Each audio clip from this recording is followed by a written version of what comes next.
Whakarongo ki te tangi a te korimako. Kōrero flowing out the hook of force. Kaupapa relevant, kaupapa out of bounds, kaupapa exigent, kaupapa paramount. Nā kona whakapiri mai ki te kaupapa tino whakahira hira. Whakarongo pi kari kari mai, hare hare mai. O Taringa hare hare mai. We gotta gather up close everybody. Gather up close everybody. Kani move that body. Kani move that body. Ngai pi kari kari mā, whakatatata mai, hoki mai anei ki te punua pāho o Taringa e whakapāho atu nei i te pī ki auahi o te aumutu. Hoi no ko hau ki te kāinga, ko te puaheiri ki te pokapū e pupuru ana i te Māori. Coming at you from the bustling metropolis of Te Aomutu under the auspices of Te Whānanga Aotearoa. Tēnei hoki te mihi kia kōrua, te māngai pāho, kōrua kōreo irirangi te motu. Kia ora hui mai tātou katoa. Tēnā koutou, coming at ya! Yes, and me ngā whakaro aroha ki tō tāua tuahine e tai. Ai. Ko aruha haere i tana pīkau i ngā māhanga. Ai. Hoi anō, nā whakaro nui kia koe te tuahine. So Erica's not with us today, so we've got nobody to keep us in line and bring us back down. So kia kaha tāua e Mara. Ai, te koringo te kia ore, ka tākoro ai ngā ngeru. Ngā kia ore. Ai, koia. Ai. Ko huru tia taua koe o korero. E tamo ana te poti no reira ka tākaro nā kia ore. Ai, kia ora. When the cat's away, the mice will play. Well, this is where the mice are going to play at the moment. E taima, ana kia huri ki tā tātou kiwaha. And no te puaheiri te whakaro, kia kōrero ngi atu e māua, tētahi o ngā he kiwaha, ki oku nei whakaro. He kia, ngai engari he kiwaha hoki. Because many of our huanga friends are overseas or they're returning from overseas. Kei ihipa tētahi māpū, e hoki mai ana i reira, kei reira tonu etahi, and etai atu e hoki mai ana i Amerika i whea. Ai. And i toko ake te whakaro kia kōrero tia tēnei kianga. Haere tū atu, hoki tū mai. Kia ora. Haere tū atu, hoki tū mai. And I guess what would your, just a translation of that be, te puaheiri? Go alive, come back alive. Yeah, koina. Go standing, come back standing. Yeah, go standing, come back standing. Koina. Yeah, in a literal sense. Peace be the journey, man. Peace be the journey. Koina. Engari te wā tuatahi i rongo ai au i tēnei, i rango nei tēnei kōrero was from Timoti. Tā Timoti. And ko tāna mai ki au, i muri mai ka me mai ki au, koinei tētahi me i rango nei e ia i ngā kaumātua o Waikato. Kia ora. So this was something Tā Timoti heard, and he picked up, and I heard it from him. And I think it's a neat kiwaha, in that it's very Māori in its perspective and its tirohanga. Yeah. So it means go well and return well. But when you hear it, i roto e te reo, go standing and come back, still standing. You don't want to be coming back lying down. And that doesn't necessarily mean dead. It could mean, you might stuff your Achilles up or something like that. Aua, engari koe rā te whakaro. Haere tū atu, hoki tū mai. Ai. And ki tētai e hoki mai ana, you would just say hoki tū mai. So, for instance, on Facebook, we've seen our mates coming home, making a long journey. In the departure lounges, yeah. And you would say hoki tū mai. Hoki tū mai. I think it's a bit more of a Māori way than saying haere pai atu, hoki pai mai. Aye. But, it's still okay. But I like the visuals I get when I use that kiwaha, haere tū atu, hoki tū mai. I'm quickly reminded of the kōrero of tamatu, tamaora. That's where my mind goes when thinking of hoki tū mai. Koina te kiwaha. And then we've got another one. Haere Māori atu i hoki Māori mai. Now that can be interpretations, I guess. One could be is you went normal and you came back normal. Aye. Meaning perhaps you went to do something and you didn't achieve what you went to do. Or you went uninhibited and you returned uninhibited. That could be another way to look at it. And that was something that was said to King Tāwhiao when he returned from Ingarangi when he went to visit Queen Victoria. And they went with the plea of ngaiwi o Aotearoa, kia mutu te pakanga kia whakahokia mai o tātou whenua. And King Tāwhiao didn't achieve what he went to do And e ai ki te kōrero, when he returned, his kaumātua said to him, I haere Māori atu koe, I hoki Māori mai koe. Ai. Yes, so that's another slightly different, actually very different to I haere tū atu hoki tū mai. And sometimes I use that in my taku when I'm travelling. Before I travel, I would say, ahau e haere tū atu nei ke hoki tū mai, ahau e haere Māori atu nei ke hoki Māori mai. Now, how I use it there is, I don't want to come home with any unwanted things. Yeah. So that's my intention there when I use that line. Yeah, no passengers. Yeah. No castaways. Koina, I'll give you a ride. Say one of those ones. Yeah. Those ones, yeah, absolutely. Of course, you can break that down when someone's going. You can just say haere tū atu, or you can say haere tū atu hoki tū mai. And then when someone is returning, or they've returned, you say, hoki tū mai. Yeah. I had whānau over from Aussie, and they were on a bit of a trip, and we were probably stage 2 of the trip. And as they were leaving, I was like, haere tū atu to your next stage of your rauna. Ana. So yeah, that's the context you can use it in. Koina, and you know, when I tā wāhi māua, and I could see people returning from overseas at the time we were in Austria. Aye. And there was an entourage in Rānana for Queen Elizabeth's tangi. Aye. And they were returning back to Aotearoa. Now, because I was on that side of the world, I said to them, hoki tū atu. Ai, kia ora. Yeah, instead of, hoia no. Te mai me te atu, e hoama. Ai, te mai me te atu. Koe rā te kiwaha.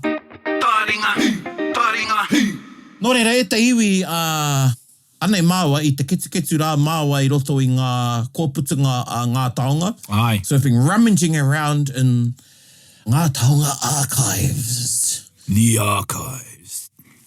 Yes, and we're having another episode of Helkinga Mahara to previous Matatini festivals, and at this time the festival was known then as Aotearoa Māori Performing Arts Festival. Aye. I think it had changed to ATMPAS. Don't quote me on that one. It's an acronym, me. Yeah, Aotearoa Māori Performing Arts Society. And before then, previously, Polynesian Festival. Ah, yes, that's right, kia ora. And then it became Te Matatini. Te Matatini, ai. Before we move on, when did it change to Te Matatini? The 2000s. Yeah, it was quite recent, ne? Well, Yeah. 20 years ago. Yeah, so i ngā taurua mano. Ai. Koe rā te wā i pano ni tia i te ingoa. Kia Māori ake ai. Yeah, ai. And I tēnei hōtaka e aro pū ana ki te tau 1988. Aye. So we're looking at 1988. Ai, 1988. I was 8. I was 5. You were 5. I was 5. Little curly head. Be muddy. And I had heaps of hair then. And I Whāngarei tēnei. Ai. Tēnei whetiwara. And there were actually 2 festivals in Ngāpuhi at the time. O te Tai Ai, Tokero. that's right. 1988, and then the festival that followed was at Waitangi. Ai, that's the one. There's a little bit of drama with that one, but we won't talk about that. We should get some old schools that were there, get some insights on that. We're going to do that. Yeah, we're going to do We're that. going So, to do yeah. that. So watch the space e te whānau. And our first kapa we have lined up for you is Te Whare Wānanga o Waikato. And they are performing their poi, He Rangi Pai Huarere, Whakarongo mai.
Loia taua rangi. It's quite folk, eh? Yeah, it could have been Hirini. I should ask Timoti. Aye. Well, you know... You know what? I'm going to ring him. We're gonna ring Timothy e hoa ma. We'll see, we're either going to get an answer or not, so... Yeah. We're gonna ring him live. I'm going to ring Timoti. I'm going to put him on speaker, and we'll see. And if he answers, he answers. Cold calls.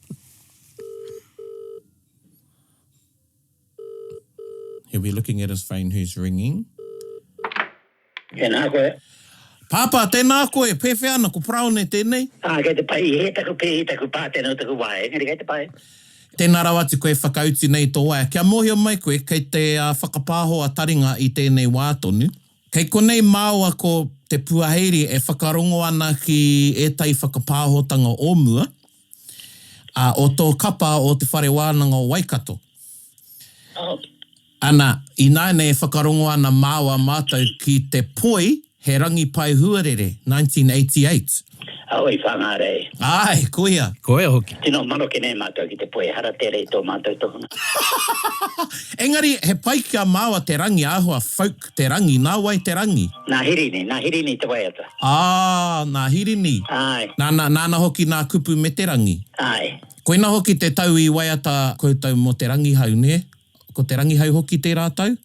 Te rangi āniwaniwa? Ai. He a tāhua ki au tērā waiata? Ai. Engari, mātakitaki koe, kei te tiki te mai au, kei te haere mātou i te tahi mahi whakamutinga i mai taku rerenga ki Honolulu a Pōpō.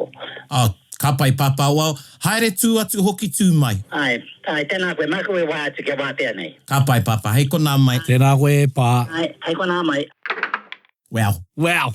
Yeah, so Papa was saying nā hirini Melbourne, ngā kupu me te rangi o tērā poi. Oh, kia ora. And I've got a collector's item booklet of all the waiata of te whare wānanga Waikato. I bet. The scripts, eh? In my repository, you see behind me. And I'll dig up the kupu. Hoi anō, koera te poi. And he rongo koe te ia o tērā poi. Ai. Ko hirini, he was into the sort of the folky, and I think his rangi was still evolving. Ai. But it was really soft. How te tikanga o taua waiata ki tāu I rongo ai? The weather? The weather, eh? Koina, kaua. I'll be honest, ka reo I ata whakarongo I te ki ngā kupu. I'd have to listen to it again. Kia rangona I ngā kupu. Ai. It's interesting, Papa said, he maroke a whare wānanga ki te poi. But the year before, they won the poi. Ai. Ko rongo mai taua tau. Koina, and there was again a composition by Hirini. Ai. Hirini Melbourne. You may not know this at the moment e tiwi, or you may be just getting an understanding if you've been listening to ngā Taonga. Te whare wānanga o Waikato were quite the group in its day. You had a lot of people who are great composers and upstanding or champions of te reo. O ngā iho pūmanawa I nāenei, they were students at the time. And of course you had Timoti as a tutor, and then also you had Hirini Melbourne, the late Hirini Melbourne, and a whole lot of other people. Te Rita Pepish, you had young Pānia Papa, I don't know if she stood that year, but all these people, Joe Harawira, a lot of people that are great people to this day, that was te whare wānanga o Waikato. So yeah, they were up there at the time.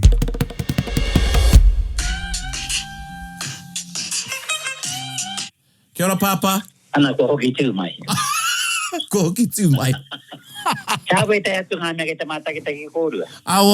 Kao, e whakarongo ana ki etahi hopu ngā reo. Oh, right. And we're featuring different kapa through the years. Ana ko whare wānanga tētai, 1988. Ko te tai tuatahi tērā o te toko ono ngā rōpu. Right. Okay, sia mai.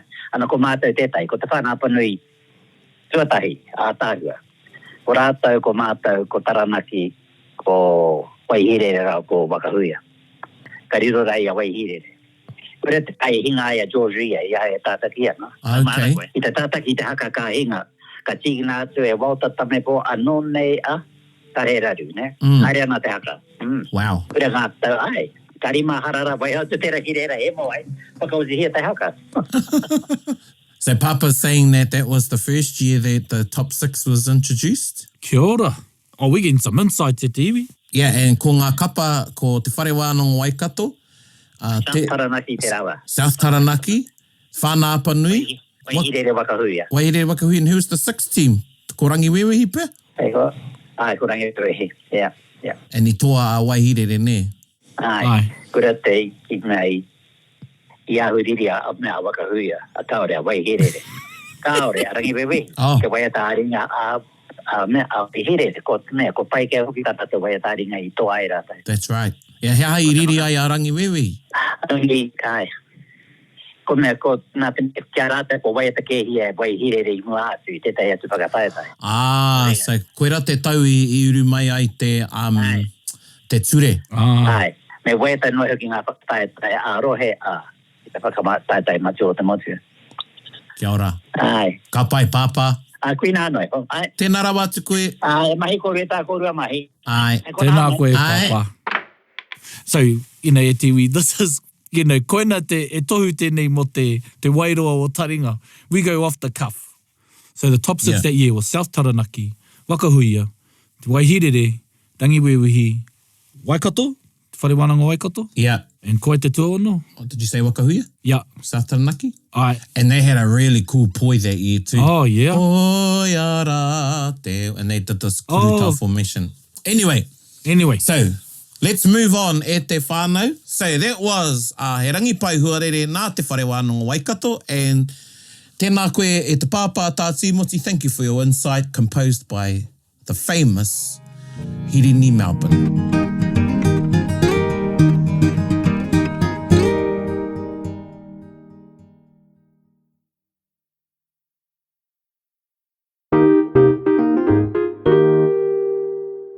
Anei te waiata tuarua. Our next snippet e hoa mā is once again te Whare Wānanga o Waikato, and it's te haka. Whakarongo mai.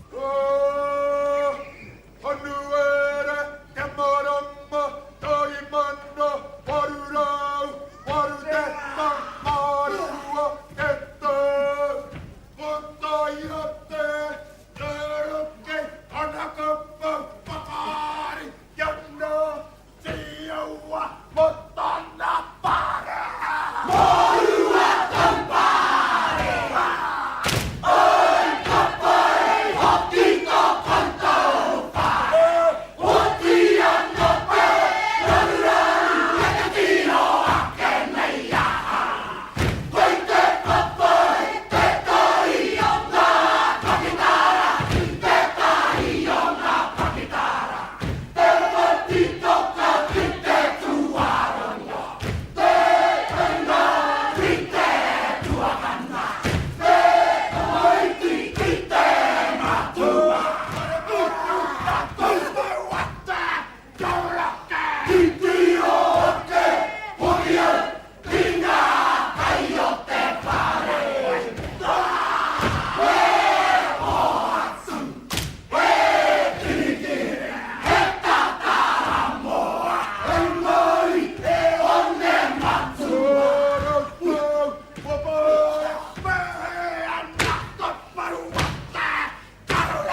E ai kia tāti moti nāna te haka I tito. Kia ora. Ana kamutu katoa nā haka te whare wānanga nāna hoki I tito. Ana ko tēnei haka e pāna ki te ingo ara ko te hihia, Ai. te pīkoko o te hunga rangatahi, ki te hāpai, ki te whai, ki te whakaora I tō rātou, I tō tātou reo, me tō tātou Māoritanga. Kia ora. Noira koiraka te ingo te haka, ko te ingo. Ko te ingo. Ka pai. Kupu hau ki etahi, ni pia he kupu hau. We'll have to tell Pere, you know? Yeah. Pere, you're way behind Timoti. He already named something called te ingo. Ai. Te whakatoi, Pere. Hey, and I think I heard a young Joe Harawira leading that haka. Kare kore, I te mea mai ko Joe rao Ai. ko te rita ngā kaitātaki Ai. o te kapa. And I think te rita may have been the inaugural winner. I'll have to look into my archives. But I know she won kaitātaki a couple of times. Ai. Engari e ko teo, and hea tāhua teo ki te taki. Ai. E kātōna reo taki. Ai. Yeah, and he's just got a nice oro. Kia ora. So yeah, that would have been Joe Harawira. And he's on the other side now. He will be judging Ai. next year. And he's been a judge for quite some time. He's one of the learned, respected judges o te Matatini. I'm quickly reminded, and it was the 2014 regionals, ngā whakataitai arohe mo Tainui. And I mohi au, ko ia, mana te haka e whakawā mo aua whakatatai. Kia ora. So I messaged them for that time. And I ko taku pātai ki aia, e Joe, how tau e kimi ana? E mea ana ki a koe, e pai ana te haka. And e tahi. E ha kāri āta kōrero. Engari, and then he messaged us later, because I think it was that year that Motai Tangata Rau was lucky enough to come first in the haka. And he said, ngā mea I kimi ai ahau I kitea. And I was like, oh, tēnā koe. Ka pai. And just so everybody knows, I did not know anything about that. No, I made sure not to. It wasn't like I was doing, it was not like I was pulling any strings. If there was any strings, they would be very, very fickle. Ka pai. But I was just looking for the insight. Hoi no, ai. Me whakarongo pi kari. Tēnā kia huri tātou ki te mea tuatoru. And this is the Poi by Te Whānau Apanui. Kia ora. And they're one of the teams that were in the top 6. And if memory serves me right, they performed their first debut as a kapahaka anyway at the then ATMPAS Polynesian Festival was 1986 or Taitahi. Kia ora. Yes, so they were, I reira, ko takotoke te huarahi I te rāwa, but they definitely sent vibrations out. And I remember watching Te Whānau Apanui as an 8-year-old on TV, of course, kareu I haere ki Whāngarei. But there was just something about Te Whānau Apanui that was very different. They had a point of difference. Kia ora. Those are the things that I guess you call them kurahuna, could be X Factor and other things, wairua Māori. And Te Whānau Apanui was one of those rōpū. And I particularly remember their haka and the whakawhiti and their mō tētea. Ai. Koe anō, ko tā rātou poi tēnei, ko tī ramarama.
say that was a very signature ending. Yeah, must have been a whakawhiti, ne? No, that wasn't the whakawhiti because I recall the haka. Ah, kia ora. And yeah, that's not the whakawhiti.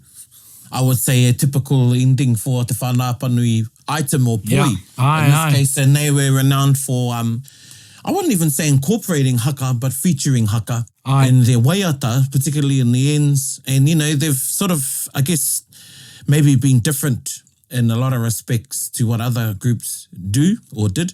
Sometimes they would start with a song and then end with a haka, even in their whakawātea, or vice versa. Well, that was a trend, and there's been a couple of whakaeke that whānāpanui have done, and where they started with a haka and ended with a song. Kia ora. But that particular poi, just did a little bit of research on the side there, te whānau iau e Whakarongo ana, was composed by the late Emma Rogers, and she was a doyen of haka within Te Tairāwhiti. Hails from, of course, te whānāpanui and te whakatohea. I think she also had some whakapapa te ngaitahu. She was a prolific composer in her time for te whānāpanui, and she composed this poi. So she was a pautikanga expert, iaia ngā kōrero tuku iho. Nō reira, ka mihira ki te kuia kia Emma Rogers. E ora tonu nei ana titonga, anei i roto i ene mahi. And there may be some of you out there that te whānāpanui fans, but have never listened to any of their brackets before. Pre-2000, I reckon. Yeah. So, koira. Koira tā rātai poi, tira marama. And yeah, because I rongo au, he nui ngā kōrero mō ngā whetū. You know, I rongo au i matariki, i kōrero hoki rātau mō kōpū. What else was there? And Aotearoa, as if it were he kāhui whetū, but yeah, to listen again just to find out. So he nui ngā kōrero, in this day and age, as matariki has become part of the consciousness of Aotearoa. This is 1988, and so there's kōrero of matariki then. Not to say it's archaic, but, you know, it was in the Māori consciousness. Kia ora.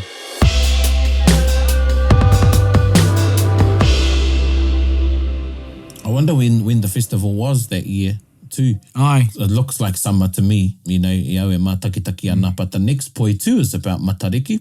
Kia ora. And this is also te waiata o te wiki. Whakarongo mai, te poi matariki nā te kapahaka Māori o Waihirere. Kia ora. Waihirere Māori Club.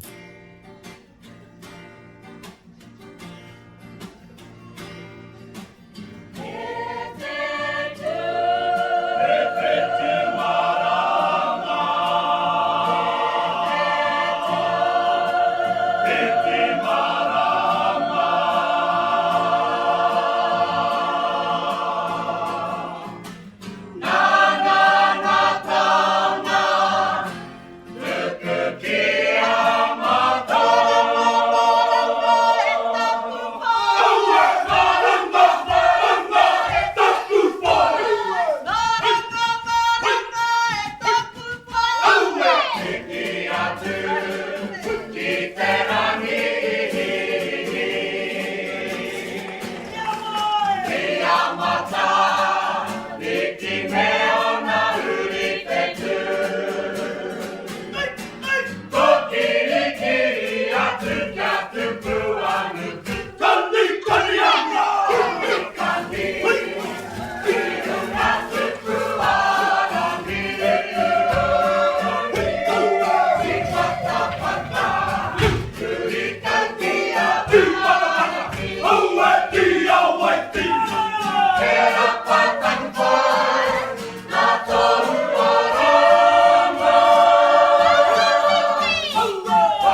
Man, you know, ka ora tonu taku ngākau I tērā waiata. I have a confession. That was the first time I heard that. Oh my God. But how did you feel? It was beautiful. It was nothing too short of what I expect or have come to appreciate from Waihirere. And you know, me mahara rā koutou e te iwi, I think 1983, Waihirere Māori Club were still tutored by Ngāpu and Pimia Kia ora. Wehi. Oh no, 1981, sorry. I think 83 is when the reins switched over. I think kua neke mai. I better check up on that. But you hear a different sound. The soundscape of Waihirere changes because the composers change. Aye. And, you know, there was a very strong soprano presence that came about under the tutelage of Tangiwai and George Ria. Kia ora. And a very rich male sound, which I think they retained from the 70s, but I guess more pronounced when you listen to the compositions. And, you know, this one just blew everybody's socks off. It was it was refreshing. It was different. And also the Taringa, Paikea, of which Timothy commented on that I think Rangi Wewe, I don't know if they put a protest in, but there was a bit of, I think, Akwanepe protest because Waihirere already performed that song. Aua, koe no, ka waiho tērā era kōrero ki te taha. So that's good that you know, I ora tō ngākau I te waiata. Aye. Mama. Aye. And I learned the words, you know, while sections of the words and didn't know what I was singing as 8-year-old boy, that I was singing about Matariki. Aye, kia ora. Ana. And the poi actions are just as stunning as the waiata. Kia ora. And they befit the words and the rangi. How the woman move and kori. Pai. Is very Waihirere and was a signature of Waihirere. I hope someone has the video to that. Or where can you find the video? I've got the video. I know you've got the video. Everyone knows you've got the video and the scripts. Hoi no. I just used to play it and play it and play it and play it and play it. Kia ora. Rewind. So Waihirere was one, Wakahui was the other one, always rewound. Whare Wānanga, their action song, because they didn't have all the group's brackets on. Yes, that's right. right. It was a bit of a mishmash. Was that when it was on TV1, like they just did the 6 or what? Yeah, they do snippets of. They never showed a full bracket. Yeah. They did snippets of, and they played over so many weeks. Yeah. Yeah, so koera e hoki nei a mahara. Ki rā wā. So he pai tēnei, because, you know, some of you are in camp at the moment, getting ready for Matatini 2023. Oh, yes. You know, and it's been 50 years, so, you know, this is great to listen to these, and I'm interested in the motivation, inspiration that tutors and composers are gathering at this time, and I can't wait to see what happens in 2023, what the groups bring. Do they take it back? Do they change it? Do they remain the same, you know, styles and all that? So yeah, I'm getting excited about it. Yeah. Koera tēnei hōtaka e te whānau. Ngai pī karikari mā, ngai taringa mā, tēnā koutou tātou. And again, e rere ana ngā mihi kia koutou ngā taonga, Sound and Vision, thank you very much. And again, if you haven't gone over for a listen and a bit of a kitu to delve into the archives of ngā taonga, we both encourage you to do so, and you'll find it's funny how things pop up when you know, I go along and then I click on one thing and I click on another thing and then I'm listening to one thing and then I'm like, wow. Yeah, I'll do that, and then I've got like 6 windows, 6 tabs open. Yeah. I've got a dedicated folder, of course, I aku favourites. Yeah. Kei reira katoa nā mea, he rite tonu taku hoki a kiki e rā. Aye. Whakarongo ai. Yeah. Kia ora. So, e mihi ana kia koutou ngā taonga, tēnā rawa te koutou. O tira, koutou e te iwi. This is Taringa signing off i tēnei wā, ngā mihi nui kia koutou. Nohora mai I raro I ngā tauwhirotanga a te wāhingaro. Heiko nā mai rā. Heiko nā mai rā. Be whakarongo pi kari. Gather up close everybody, buddy. Taringa. Yeah, tahuri mai ki yo. Whakarongo ki te tangi a te kori mako. Kōrero flowing at the hook force. Kaupapa relevant, kaupapa out of bounds. Kaupapa exigent, kaupapa paramount. Nā ko nā whakapiri mai ki te. Kaupapa tino whakahira whakarongo pi kari mai. Hare mai, o Taringa hare mai. We gotta gather up close everybody. Gather up close everybody. Kani move that body. Kani move that body. Taringa, he mea tuku nā te wānanga o Aotearoa. nā te māngai pāho me irirangi te motu I tautoko. To listen to more episodes, search for us on your podcast app and subscribe, or follow us on Instagram and Facebook. Taringa. Whakarongo mai.